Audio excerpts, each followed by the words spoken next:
Devi asked Shiva, "How does one enter the state beyond mind?" Is one of the most profound moments preserved in the spiritual history of the world. It is not just a question of curiosity, it is the question of liberation itself. Devi, as universal Shakti, stands for the restless and creative energy of existence, while Shiva, as Bhairava, is the unmoving silence, the absolute awareness that lies beyond motion, beyond thought, beyond even the idea of being or not being. Her question is the question of the human heart. How can this restless mind rest? How can the waves of thought, emotion, and desire dissolve into the calm ocean of truth? Shiva's response in the Vigyan Bhairava Tantra is not theoretical. He does not answer with doctrines, beliefs, or philosophies. He answers through direct methods of experience, 112 ways for consciousness to turn upon itself and realize its own infinite nature. What makes this scripture so powerful is that it begins exactly where the human being is, in thoughts, in sensations, in breath, in love, in fear, and then shows how each of these can become a door to transcendence. The entry into the state beyond mind is not about rejection of life, but about meeting every fragment of life so deeply that even the mind cannot remain.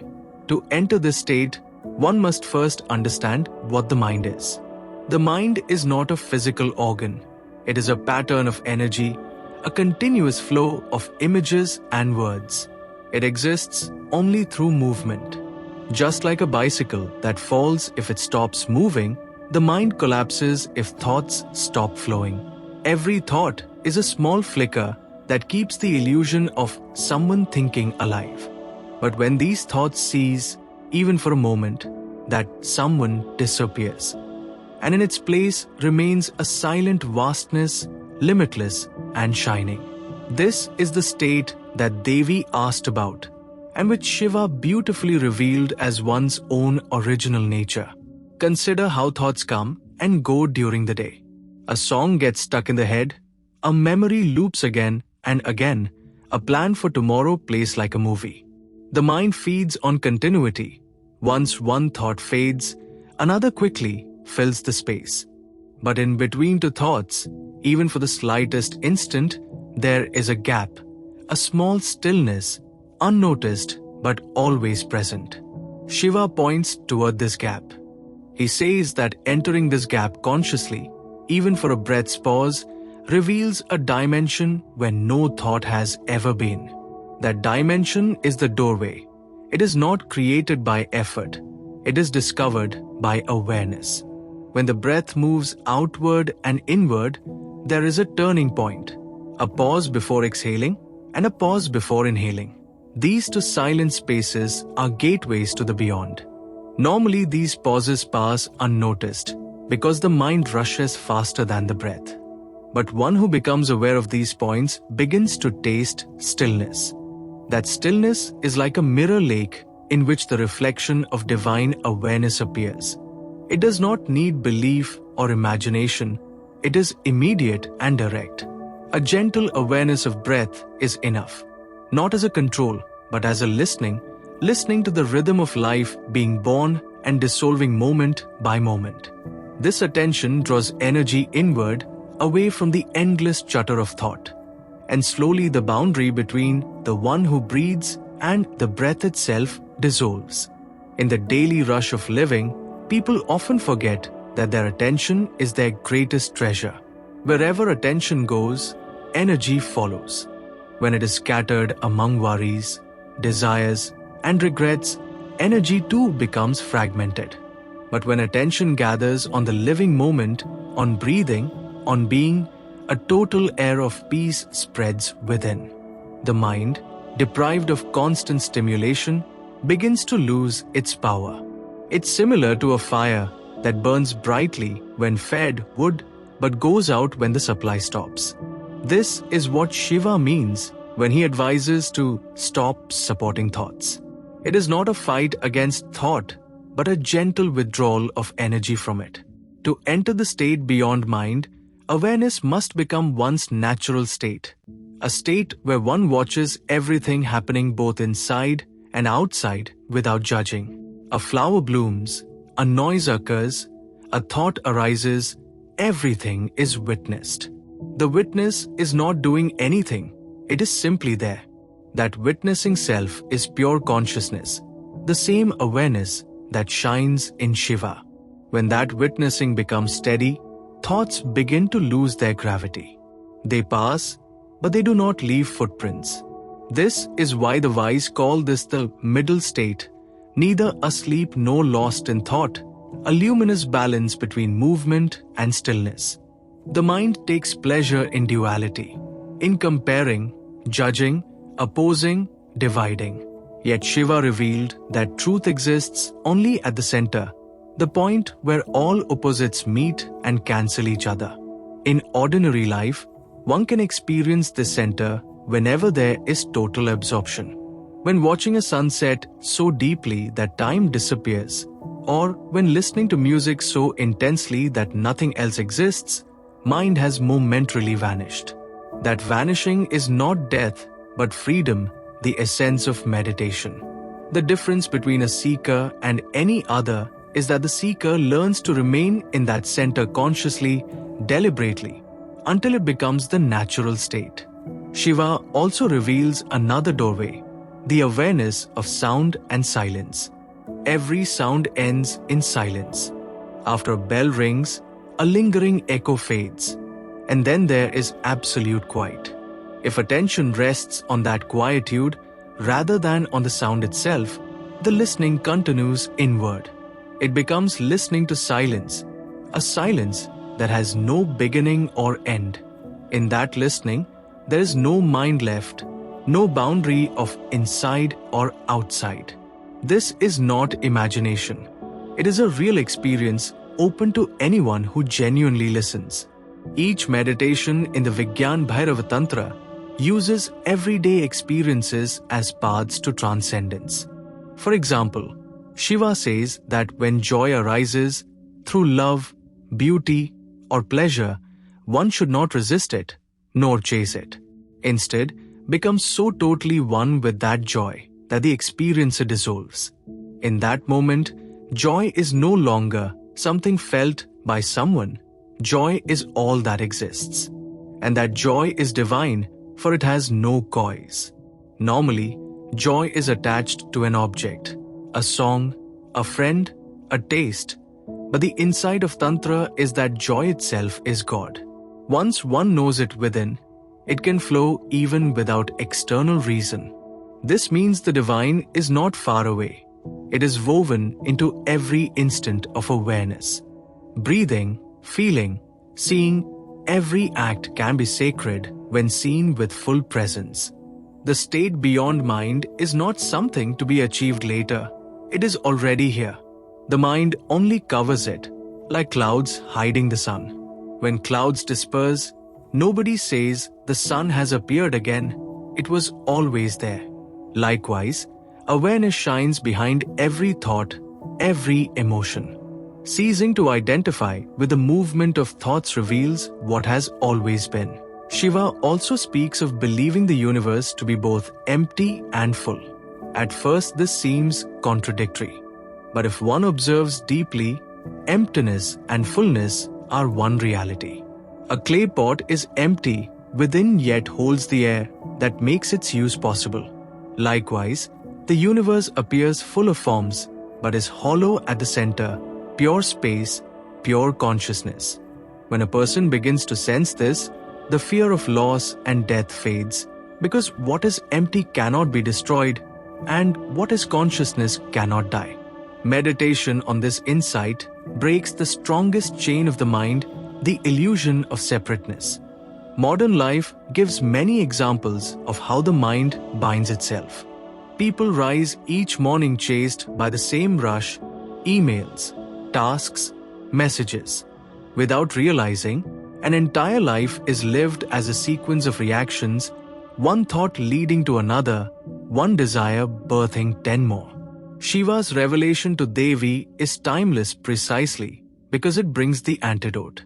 He says, even in the middle of noise, one can find silence. Even while walking, eating, or speaking, awareness can stay centered.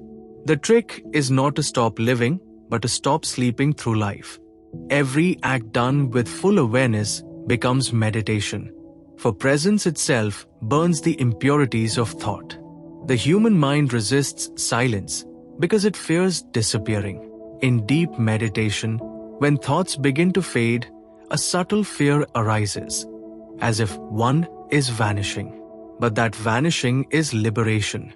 What vanishes is only the false sense of I that depended on thought to exist. Beyond that, a vast, loving intelligence remains, not personal, not limited, beyond description. This state cannot be captured by the mind. That's why it's called beyond mind. It can only be lived. In stories of Shiva and Parvati, this teaching repeats itself in symbolic form. When Shiva sits in deep stillness on Mount Kailash, he represents the consciousness at rest, infinite, unshaken. When Devi dances around him, she represents energy, life, sensation. The universe is their union, the dance of stillness with movement. To enter the state beyond mind is to realize the same dance within oneself. Awareness is Shiva, energy is Shakti. They are one reality seen into forms. To live divided between them creates suffering. To live in harmony is bliss. When a seeker begins to practice awareness, subtle transformations happen. The senses become sharper yet quieter. The body feels lighter. Reactions lose their force. The mind may still produce thoughts, but they pass by like clouds. This growing quietness is the fragrance of the beyond mind state. It cannot be forced. It blossoms naturally as understanding deepens. That is why Shiva did not prescribe belief or discipline but direct observation. He said, "See the truth for yourself." For truth needs no defender.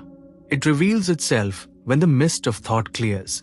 Every individual can begin exactly where they are. When anger arises, instead of acting from it, one can observe it fully. Its heat, its vibration, its urge. Watching it without judgment breaks its chain. The energy of anger then transforms into awareness. The same applies to desire, sorrow, or joy. Tantra does not suppress anything. It turns every experience into a stepping stone toward the real. In this way, even ordinary moments become laboratories of divine discovery. The principle of mind losing fuel can also be compared to a river that becomes silent as it enters the ocean. All small distinctions, waves, ripples, turbulence, merge into the vast stillness of the sea. Similarly, the mind, when allowed to sink back into the ocean of consciousness, loses its name and form. What remains is the pure existence that neither begins nor ends. Shiva called this Param Tattva the Supreme Essence. For a common person living in the world, this can sound distant, yet it is extremely close. The next time there is a pause between two breaths, a pause after laughter, or a pause before sleep, that is the door. In those tiny cracks where the mind momentarily stops, eternity peeks through, becomes sensitive to those spaces. That is the secret passage Devi asked about, entering through the doorway that has always been open. It is important to understand that this is not escapism. That state beyond mind is not turning away from the world, but seeing the world without the filter of thoughts. Normally, everything is seen through the dust of accumulated knowledge, likes, dislikes, names, labels. When that dust settles, sight becomes clear. A tree, a sound, the breeze, all shine with divine radiance because awareness is no longer divided. This is what the sages mean when they say that God is everywhere. It is not poetry. It is vision freed of mental boundaries. The art of entering the state beyond mind, then, is not learning something new, but unlearning the constant inner noise. Thought has its place for daily functioning, But the tragedy is that humanity forgot how to turn it off. Shiva's teaching is a reminder that silence is our native home, and thoughts are only guests. Living constantly in the guest's chatter, one forgets the house itself. Meditation is simply a return to that quiet space within, not effort, not concentration, but resting in one's natural being. The wisdom of Vigyan Bhairava Tantra radiates with compassion because it does not demand renunciation or faith. It accepts all paths, all emotions, all moments as possible doors. Whether one sits in a temple or in traffic, whether eyes are open or closed, awareness can bloom. It is as if Shiva is whispering to every heart, right now, in this very breath, you can touch the beyond. That simplicity is the essence of his love for Devi, and through Devi, for the entire creation. At its core, the conversation between Devi and Shiva is the dialogue between the seeker and the ultimate truth. Devi's question springs from love, Shiva's answer comes from silence. And silence is not emptiness in the negative sense, it is full, throbbing with life. When one enters it, words lose meaning, yet everything finally makes sense. The restless search ends, not because answers are found, but because the one who asked disappears into the answer itself. In essence, to enter the state beyond the mind is to awaken to what already is. The journey is not outward but inward, not towards something new, but toward what has never changed. Every sound returns to silence, every breath returns to stillness, every thought returns to awareness. And awareness itself remains untouched and eternal. That is Shiva, that is the state beyond the mind, and that is the gift of the Vigyan Bhairava Tantra to transform the ordinary flow of life into the sacred rhythm of immortality.